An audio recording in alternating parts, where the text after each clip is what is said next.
na say na yedi nkomo na breso se na yedi nkomo se na me kai wo se DBS Industries Limited wo se adansie no wo se aduru bia wo se oboso afa beda no ma won papa emfa nguda no so wi a wo de na de papa nso aka ho ama wo ene DBS fo ni nkita ho St Andrews SHSA oba natural BC nso hwe no wo se wantwa and that's one sign Fanebra St Andrews Senior High School no mbema no asua de ma ne da chen ebeye fe rich okwade achi anope wo de kakra gu nso hie mu a we no rich creamy chocolate drinker de ohia no wuskuhie sugar nyina wo mu dada na seja wanom mankwada ne nom biansa wako school mpanimfo so etumi enum Franco Trading Enterprise phones laptops accessories printers machine bia open fridge air conditioner di na no Franco Trading Enterprise de bi aba edwa so St Andrews Ultimate Remedial School so aba what row was seen so when wentwa and so still person or nursing training wo pese okọ teacher training wo pese okọ university wo pe baby atwa akọ suapon a sign fa kokodan St Andrews Ultimate Remedial School no mo fa go so be kakra bi nsi won hye wade na trotwa na to awomasua no se anwuma koi na ekwa mo mama tena se ma dwumade me de esom wona abusua kai se e ba bedi nkomo de bia yetufu e kire manfo mfa so de wo so se ye kasa bebrebe aya na ye ka ene ye hie mpuntudwuma ene ya kwan nye ene ye nyansuo ene teachers nya ba bi na ena school atete apansa ne nyina no aban ne betumi aye no waye ne ye a ti se me no mienu eto esefata no yetua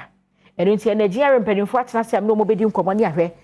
niam ahodo be no de egu akwan mu a ebema eto ne jeje no akoyie manfo so de ka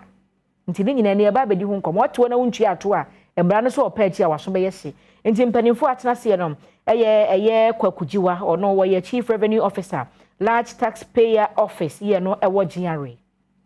and afen so Theophilus Ehun enso Senior Revenue Officer Deputy Commissioner so ene de breka ho Operation Secretariat Head Office wo mo mienu atena se aye ne wo mo edi nkomo mpanimfo mama kwa aba ne mpombo ko de Adom ye de yakopon sepa yedim se sabia mbahwe na sika ne jeje no akoyie na aban no benye sika no de ayo man ni yie nti se mo declare Tax and Good Governance Month. I mean, say free Theophilus ho. You can say Tax and Good Governance Month. There. Okay, dear. You better say now. You sense which year with Theophony and Ghana for our moshe. You can't air Tax and Good Governance Month na. For issue busumi. The month of April no. And the Ghana Revenue Authority (ADC) ho say. You do robo aye bo. You nchire aye chire no. You be shemu kena. You be peje muri akompen so bia Ghana ni bia. Ebete say ye bo eye etotua ho deuro nti say ye ka Tax and Good Governance Month na April no ye bo deuro we Ghana fanania no baby biara a radio station wo free north eba south ha no ye bo sa deuro no na adwemu po ne say ye be she obi biara nkran say eye returns a ye ka say ye file no we be koso na waka ko file eye o returns mi eye returns ni fi wo so a ye wo dwuma bi a ye dis say online webinar yeah, online meetings, you share HR certification for, you share accountant for, you share lawyers for, judges, and your education. If you say we say Facebook Live, you have GRA TV, YouTube, man for coho, I education, and also I was a piano enia. But could be so a diaba. I have a task clinic. Okay. Task clinic nature say ye your office, edi free ho, maybe I tell no your condition more yet no ye free ho, edi aba a jum. They are about a lorry station near mountain canopy. They are computer near laptops ABC ho. Bibi bia wonti asebia no oba ho a ye de besomo. Na se nka ne no agi se utumrika kọ GRA office and san wetima kọ file returns no. Say mo dey get closer to us. Market baby anipa wo bia okay. Eye nyambo next week ye ka kọ hemu no. Wo be hu ye wo mbia bebre ye be sere se mu hu ye wo ho a wasem bi se biara no ben ye. On file returns a oba ho so a yebeboa ma wa sign up yebeboa ama wa file returns no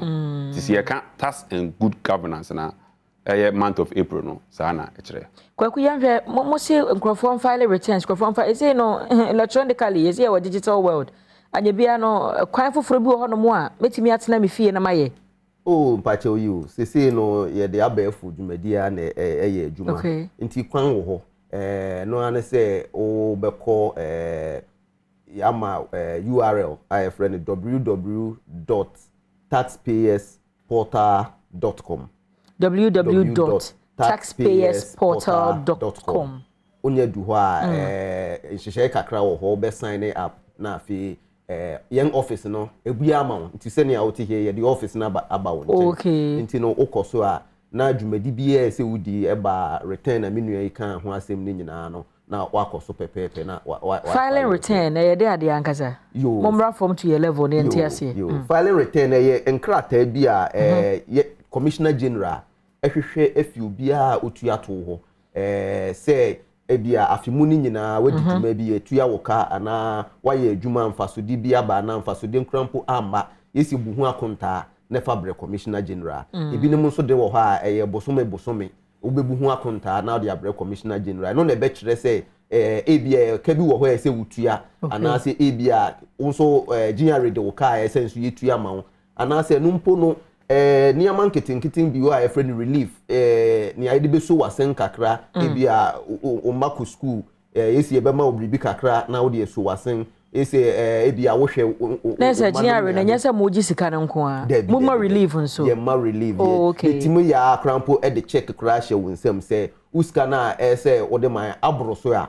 na watua na dodo na se wo kan se da bi edi metua sense ne na mo hwe wo kire obrayen so metua dodo a ebro ne ese metua no so ya ye be ma ye de wa de besan ama na me metua to why should I file my returns as a taxpayer? Some dem metua wi na me wi zan kam dem no na yo there be unwie na ye wo mu ne se medi kan se reliefs ne ade no okay se one file return na ye hu se ebia wotiwe waware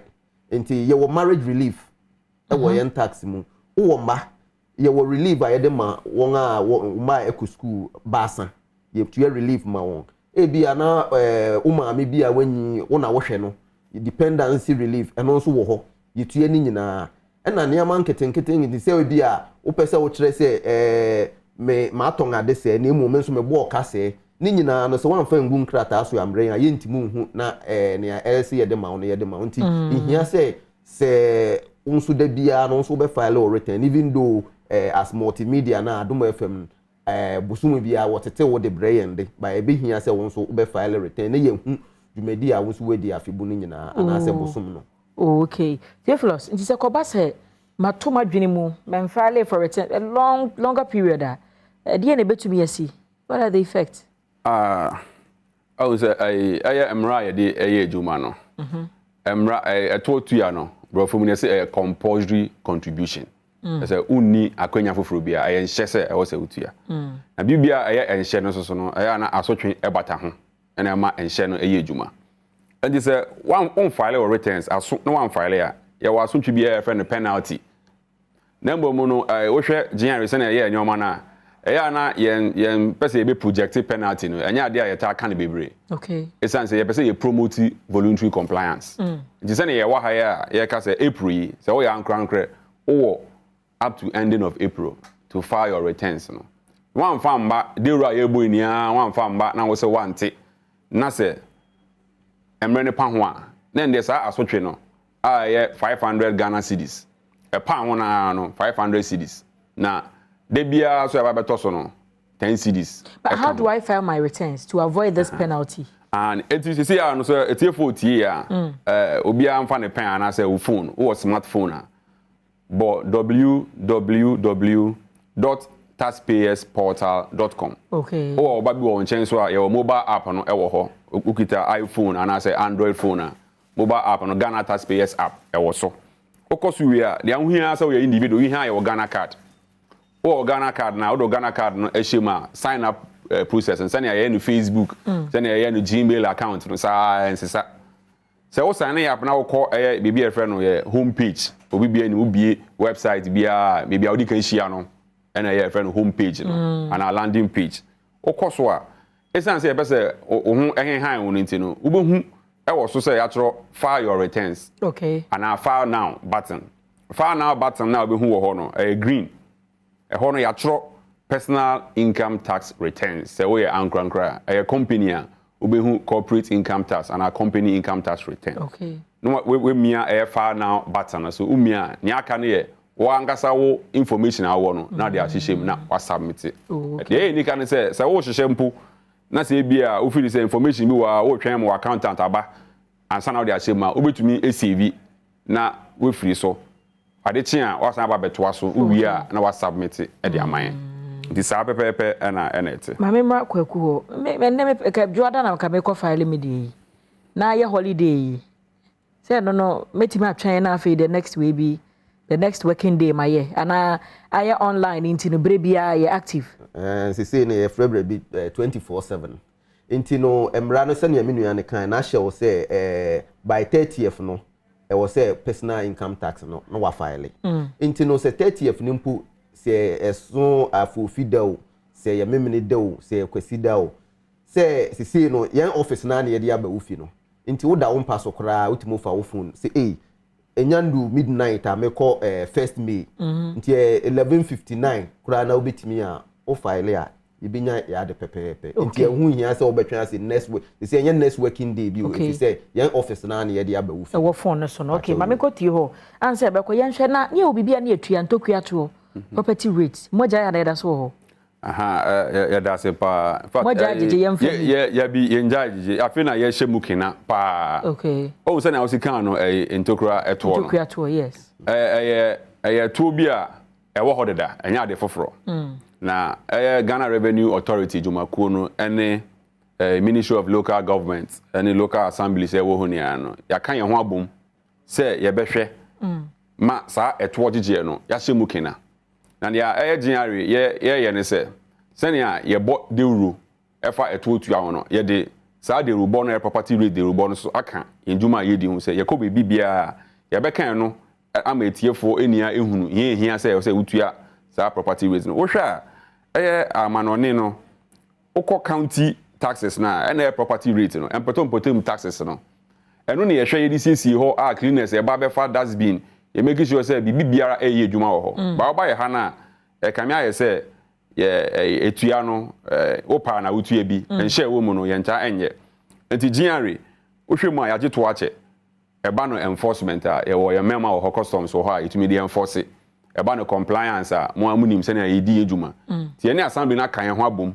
se eba ne se ye no ohye na obi biara ntua ye de sa ye mema na wo customs no ebebem ama obi biara etua eba ne se ye nchechire mu so a se na ye wa ha no ebe chirechirem ama obi biara ehu hia se e wo se otua ni ntokura to na ye property rate no ye time na so a ye konti ye hwe wo final words ebeda wase vice president launch ye short code bi star 880#. Ye pese Ghana phone ya ekoso sesi a ye ka se wonye non compliant a obehu wo ye compliance a obehu wo ye djuma ko bi na bia woni ha embo mu no wonkrofo na wo de omesi ase omo hwe djuma so mawa ebi a wo bia no obo star 880# na obo company tin anasa ankran obehu se na djuma ye fo no omo ye compliant na mo nye compliant eti no eno no na ye bebo hu de ro na ye be sere se mboko so etimu edi amaye kwaku final words ni ame so meka ne se sisi na aba efu dwumadi bi brade ye dwuma no obi wo ho na oje se okọ ha obi mu yen offices no ana yen asoye ni nyina ye bi nti me pa che obi a wo ha obi a no o de twiben office bia ben obi a na fa wo ha ebeto yanim ye beboa wo ne ye wo se yenye na wo nso obeye technology compliant ni nyina no ye be bomodern ya ye ni nyina nso madam wasepa se ne mo ne yedi nkubabusi ampanifo yi wo mu Ghana Revenue Authority me ne kwakujiwa wo ye Chief Revenue Officer Large Taxpayer Office ye wo GRA and afa Theophilus ehun no so wo ye Senior Revenue Officer wasan ye Deputy Commissioner Operations Secretariat Head Office and na wo mu akire ye kwane abefa so abefo ntintin afidie kwan so anasa obenante akom office na eto esefata se utua se Ghana ni no watumi atua mo no mo nso ahwe de siesi o man no na asumdue na ye pɛ na ye kasa abrochire de no Ghana nso atumi ayede sa pepepe abusua me so na me kon de na wo so kai se kwasinsia betena se na mpense mu atwa so wuhia me a eya frɛ me anochi wa ba ajo ase wa bedwam se de me moache